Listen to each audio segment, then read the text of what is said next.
ତୁଳସୀଙ୍କ ବର ଲାଭ। ନାରାୟଣ କହିଲେ ଆଏ ନ ମହାପୂଜତି, ସେ ମନସ୍ୱତୀ ପତିବ୍ରତାଟି ସାବିତ୍ରୀ। ଏହିପରି ଯମଙ୍କର ପରମ ଭାରତୀ, ଶୁଣିସ୍ତବ କରିଲେ କରିଣ ଭକତି। କହିଲେ କହ ମତେ ଆଏ ଧର୍ମଧ୍ୱଜ, କାହାକୁ କର୍ମ ବୋଲି କହନ୍ତି ସହଜ। କର୍ମର ସକାଶେ କି ଅଟେ କାରଣ, ତାହାର ଉତ୍ପତ୍ତି କାରଣ ବା କ'ଣ? ଦେଇକି ହେବ ବା ଅଟେ କିଏ ସେ, ଦେହ କର୍ମ ସଞ୍ଚିତ କରାଏ କିଏ ସେ। ବୁଦ୍ଧି ଅବା କିଏ, ଜ୍ଞାନ ବା କିପରି, ହେ ଜ୍ଞାନବନ୍ତ କହ ସଦୟ ବିସ୍ତାରୀ। ଶରୀର ମାନଙ୍କରେ କିଏ ଅଟେ ପ୍ରାଣ, ପ୍ରାଣୀଗଣ ମାନଙ୍କର ଇନ୍ଦ୍ରିୟ କେ ପୂର୍ଣ୍ଣ। ସେ ଇନ୍ଦ୍ରିୟ ମାନଙ୍କର ଲକ୍ଷଣ କିପରି, କିଏ କିଏ ଦେବତା ଅଟେ ତାହାଙ୍କରି। ଭୋଗକର୍ତ୍ତା କେ ଅଟେ, କେ ବା କରେ ଭୋଗ, ସେ ଭୋଗ କେଉଁପରି କହ ମହାଭାଗ। କି ପ୍ରକାର ତହିଁରୁ ହେବାକୁ ନିଷ୍ଠୁର, ଉପାୟ ଅଛି କହ କରିଣ ବିସ୍ତାର। ଜୀବ କିଏ ଅଟେ ବା କେ ପରମ ଆତ୍ମା, ଏ ବିଷୟରେ ସମସ୍ତଙ୍କୁ କହ ସେ ମହାତ୍ମା। ଧର୍ମରାଜ ବୋଇଲେ ଆଗ ବତ୍ସ ଶୁଣ, ଦେବଙ୍କର ବିହିତ ଯାହା ହୋଇଛି ଜାଣ। ପୁଣି ତହିଁ ନିଷେଧ ହେବାର ଏପରି, ଦୁଇଟି କର୍ମ ବୋଲି କଥିତ ସୁନ୍ଦରୀ। ତନ୍ମଧ୍ୟ ବେଦ ବିଧ କର୍ମ ଶୁଭପ୍ରଦ, ବେଦ ବାହ୍ୟ କାର୍ଯ୍ୟଟି ଅଟେ ଅଶୁଭଦ। ସାବଧାନ ମାନଙ୍କର ସଂକଳ୍ପ ବିହୀନ, ନିଷ୍କାମରେ କରିବା ସୁରଙ୍ଗ ସେବନ। ଆଗସତୀ କର୍ମ ନିର୍ମୂଳ କାରିକା, ପରାଭକ୍ତି ଦାୟିନୀ ବୋଲାଏ ସେ ଏକା। ଜନମ ମୃତ୍ୟୁ ଜରା ବ୍ୟାଧି ଶୋକ ଭୟ, ବ୍ରହ୍ମା ଭକ୍ତ ମାନଙ୍କୁ ନାହିଁଟି ନିଶ୍ଚୟ। ସେମାନେ ମୁକ୍ତି ହୋଇ ଯାଆନ୍ତି କ୍ଷଣକରେ, ଶ୍ରୁତିରେ ମୁଁ ଶୁଣିଛି ଅଛି ଶ୍ରୁତିରେ। ଏହି ସର୍ବସମ୍ମତ ଶ୍ରୁତି ଭକତ ଉକତ, ଭକ୍ତି ଦୁଇ ପ୍ରକାର ହୋଇଛି କଥିତ। ପ୍ରଥମ ଭକ୍ତି ଦିଏ ନିର୍ବାଣ ପଦକୁ, ସାଧିବି ଶିରୋମଣି ମାନବ ମାନଙ୍କୁ। ଅନ୍ୟ ଭକ୍ତି ହରିଙ୍କ ରୂପରେ ପ୍ରଦାୟୀନ, ସେ ମଧ୍ୟରୁ ବୈଷ୍ଣବୀ ହୋଇନ ଦାୟିନୀ। ହରି ରୂପ ସ୍ୱରୂପ ଭକ୍ତିକି ପ୍ରାର୍ଥନା, କରୁଥାନ୍ତି ହୋଇନ ତନ୍ମନା ସୁମନା। କେତେକ ବ୍ରହ୍ମାବିଦ ଯୋଗୀଗଣ ମାନେ, ନିର୍ବାଣ ପାଇଁ ମୁକ୍ତି ଭାବୁଥାନ୍ତି ମନେ। ସେ ପରମ ପ୍ରକୃତି ରୂପୀ ଭଗବାନ, ପରମାତ୍ମା କର୍ମର ବୀଜ ବୋଲି ଜାଣ। ସେହି ଏକା ବୋଲନ୍ତି କର୍ମଫଳ ଦାତା, ପୁଣି କର୍ମସ୍ୱରୂପ ସେଇ ଆହେ ସୁତା।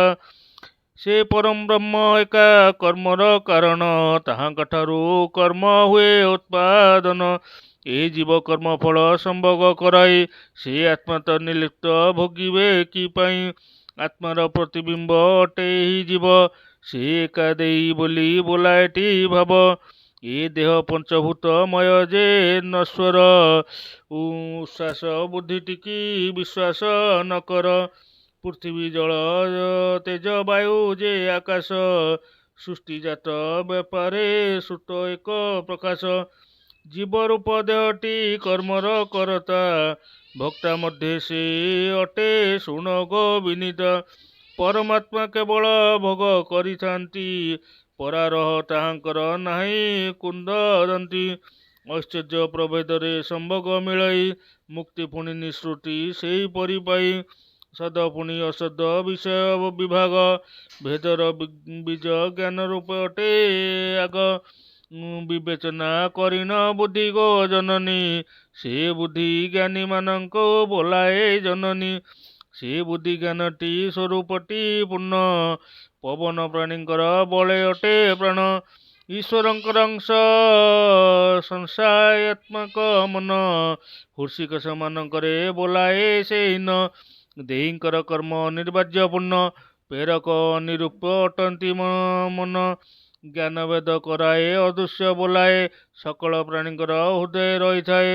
ସର୍ବକର୍ମ ପେରିକାଙ୍ଗିକା ଅଙ୍ଗ ସିନା, ଚକ୍ଷୁ କର୍ଣ୍ଣ ନାସିକା ତ୍ୱକ ସେ ରସନା। ଏହି ପଞ୍ଚ ଇନ୍ଦ୍ରିୟ ଶତ୍ରୁ ମିତ୍ର ରୂପେ, ଦେହୀଙ୍କୁ ସୁଖ ଦୁଃଖ ପ୍ରଦାନନ୍ତି ଆପେ। ଇନ୍ଦ୍ରିୟ ମାନଙ୍କର ଅଧିଷ୍ଠାତ୍ରୀ ଦେବ, ସୂର୍ଯ୍ୟ ବାୟୁ ପୃଥିବୀ ବ୍ରହ୍ମ ଲୋକ ବୋଲି ଭାବ।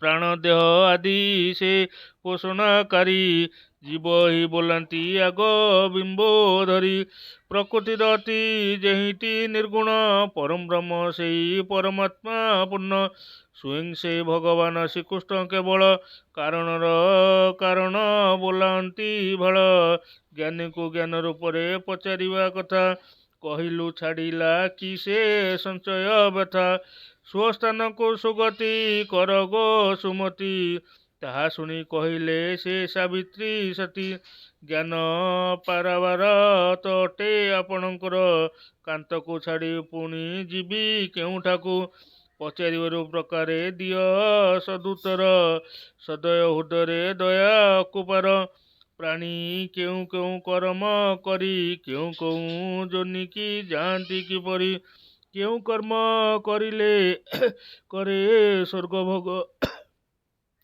କେଉଁ କର୍ମ ନରକରେ ଯାଏ ମହାଭାଗ ଏହି କର୍ମେ ମୁକ୍ତି ମିଳେ କି କର୍ମରେ ଭକ୍ତି କି କର୍ମ ଯୋଗେ ରୋଗୀ ହୁଅନ୍ତି ପ୍ରାଣୀ ପଙ୍କ୍ତି ଦୀର୍ଘ ଜୀବ ଅଳ୍ପାୟୁ ସୁଖୀ ସୁଖୀ ଦୁଃଖୀ ପୁଣି କେଉଁ କର୍ମ ବଳରେ ହେଉଛନ୍ତି ପ୍ରାଣୀ କହ କେଉଁ କର୍ମ ହୀନାଙ୍ଗ ବଧିର କଣା ଅନ୍ଧ ପଙ୍ଗୁ ଯେ ମତଲବଧ ଚୋର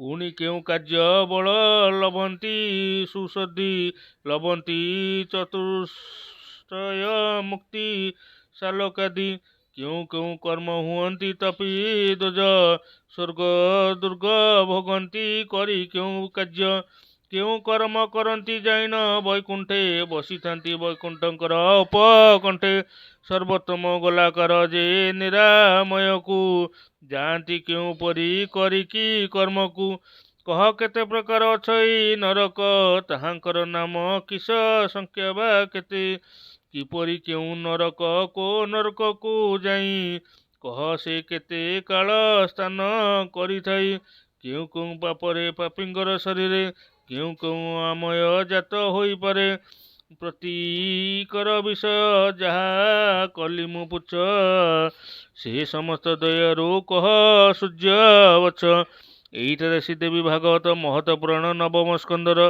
ସାବିତ୍ରୀଙ୍କର ଉପାଖ୍ୟାନ ବର୍ଣ୍ଣନା ଅଷ୍ଟବିଂଶ ଅଧ୍ୟାୟ ହେଲା ସମାପନ। ସେ ଆକାଂକ୍ଷା ଭାବି ନ ହୋଇ ତୋଷ ମନ।